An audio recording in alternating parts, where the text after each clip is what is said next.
Buongiorno e ben ritrovati con l'informazione flash di newsicilia.it. In apertura le elezioni amministrative, urne ancora aperte oggi in Sicilia. I seggi resteranno operativi fino alle 15, subito dopo prenderanno il via le operazioni di scrutinio. Intanto in alcuni comuni dell'isola 5 candidati sindaci possono già considerarsi eletti grazie al raggiungimento del quorum del 50% degli aventi diritto al voto. Per quanto riguarda l'affluenza, ieri sera alle 23 aveva votato il 45,45%.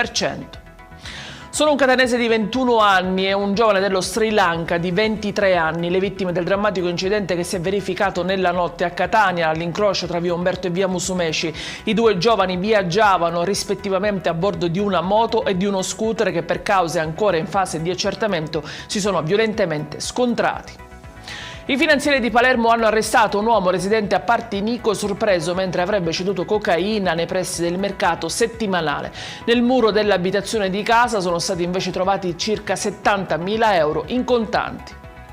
Colpi di arma da fuoco nella notte a Noto, in zona Piano Alto, dove alcuni residenti avrebbero udito diversi spari fatti esplodere contro un'abitazione. Al vaglio degli investigatori adesso vi sono le telecamere di videosorveglianza della zona e le testimonianze di alcuni cittadini.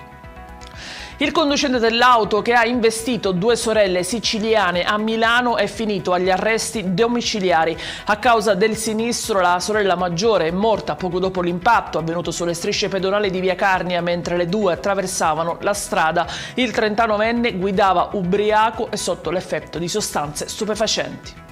Ed è tutto per questa edizione, vi ricordo come sempre che i dettagli su queste notizie e molte altre li trovate sul nostro sito e sui nostri canali social. Grazie per averci seguito e a stasera con nuovi aggiornamenti.